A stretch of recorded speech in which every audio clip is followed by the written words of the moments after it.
Ray ഓപ്റ്റിക്സിലെ prism ആയി connect ചെയ്തിട്ടുള്ള ഒരു ക്വസ്റ്റ്യൻ ആണിത്.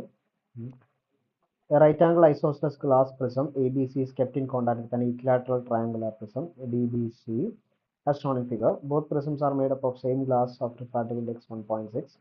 Trace the path of the ray MN incident normally on the face AB as it passes through the combination. ഇതാണ് നമ്മുടെ question ഉള്ളത്. അപ്പോൾ നമുക്ക് ഇതിൽ ആ പാത്ത് വരയ്ക്കുകയാണ് വേണ്ടത്. നമുക്ക് ആദ്യം തന്നിട്ടുള്ളത് ഒരു റൈറ്റ് ആംഗിൾഡ് ഐസോസ്ലെസ് ട്രയാങ്കിൾ ആണ്. ട്രയാങ്കുലർ ഷേപ്പുള്ള ഒരു പ്രിസമാണ്. ഓക്കെ, സോ ഇതാണ് നമ്മുടെ ആ പ്രിസം എന്ന് വിചാരിക്കാം.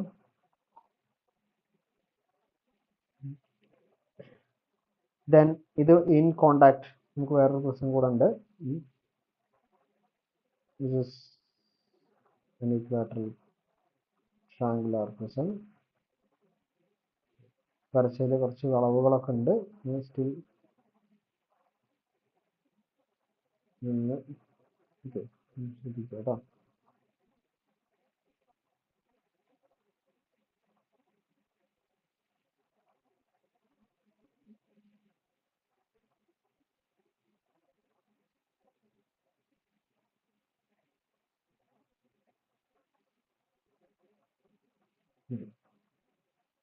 നമുക്ക് തന്നിട്ടുള്ളത് ആംഗിള് ഒക്കെ ഒന്ന് കൃത്യമായിട്ട് വരയ്ക്കേണ്ടതാണ്. പക്ഷെ നമ്മൾ വരച്ച ചെറിയ വളവുകളൊക്കെ ഉണ്ട്. This not this angles 45 degree. This is edge A. This is edge B and C. This is D. Okay. ഇതൊരു ഈക്വലാറ്ററൽ പ്രിസമാണ് സെക്കൻഡ് വൺ. അപ്പോൾ ഇവിടെ നമുക്കുള്ള ആംഗിൾ ഇത് 90 ഡിഗ്രി ആണ് വരിക. ഓഫ്കോഴ്സ് ഇത് എത്ര വരും? 45 ഡിഗ്രി വരും.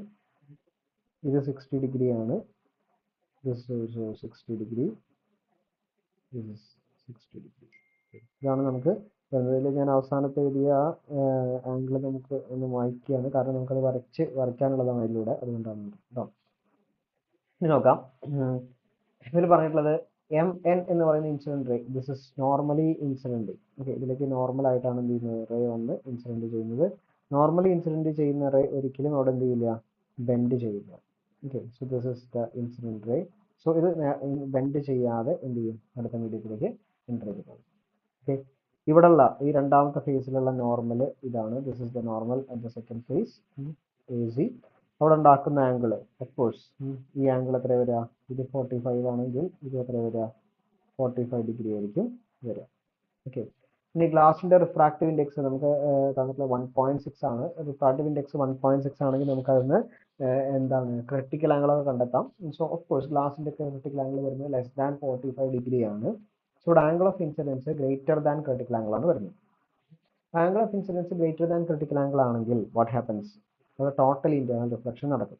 ഓക്കെ, അപ്പോൾ ഇവിടെ വന്ന് റേ നേരെ റിഫ്ലക്ട് ചെയ്ത് പോവുകയാണ് ചെയ്യുന്നത്. റിഫ്ലക്ട് ചെയ്ത് പോകുമ്പോൾ ഇറ്റ് മൂവ്സ് ലൈക്ക് ദിസ്.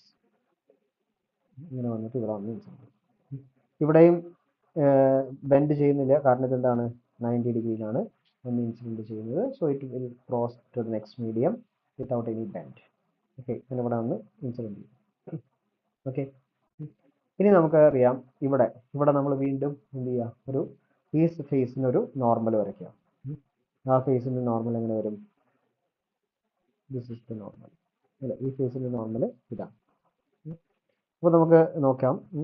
ഈ angle which one? This one. ഈ ആംഗിള് 30 ഡിഗ്രിയാണ് വരിക. കാരണം എന്താ? ഒരു ട്രയാങ്കിൾ ആണല്ലോ, ടോട്ടൽ ആംഗിൾ 180 വരണം. സോ ഇത് 30 ഡിഗ്രിയാണ് വരിക. അങ്ങനെയാണെങ്കിൽ ഇത് മൊത്തം ആംഗിൾ നോർമലുമായിട്ട് ഉണ്ടാക്കുന്ന ഈ മൊത്തം ആംഗിൾ 90 ഡിഗ്രി അല്ലേ? So this angle should be 60 degree. Okay, അവിടെ 60 ഡിഗ്രിയിലാണ് ആ റേ വന്ന് ഇൻസിഡന്റ് ചെയ്യുന്നത്. ഈ 60 ഡിഗ്രിയിൽ വന്ന് റേ ഇവിടെ വന്ന് ഇൻസിഡന്റ് ചെയ്ത് കഴിഞ്ഞാൽ 60 ഡിഗ്രിയിൽ ആ റേ വന്ന് ഇൻസിഡന്റ് ചെയ്ത് കഴിഞ്ഞാൽ അവിടെ സംഭവിക്കുന്നത് എന്തായിരിക്കും?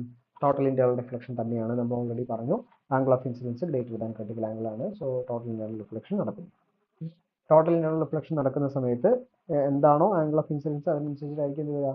ആംഗിൾ ഓഫ് എന്താണ് റിഫ്ലക്ഷനും അല്ലെ? ആംഗിൾ ഓഫ് ഇൻസിഡൻസും ആംഗിൾ ഓഫ് റിഫ്ലക്ഷനും സെയിം ആയിരിക്കണം.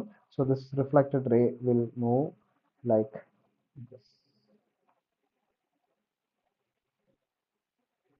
ഓക്കെ, സോ ദിസ് ആംഗിൾ ഇതെന്ത് വരും? ഈ ആംഗിള് 60 ഡിഗ്രി തന്നെയായിരിക്കും. ഇവിടെ വരുന്ന ആംഗിള് 90 ഡിഗ്രി ആയിരിക്കും. So this is the trajectory of the ray when the prism are placed like this. Okay, thank you.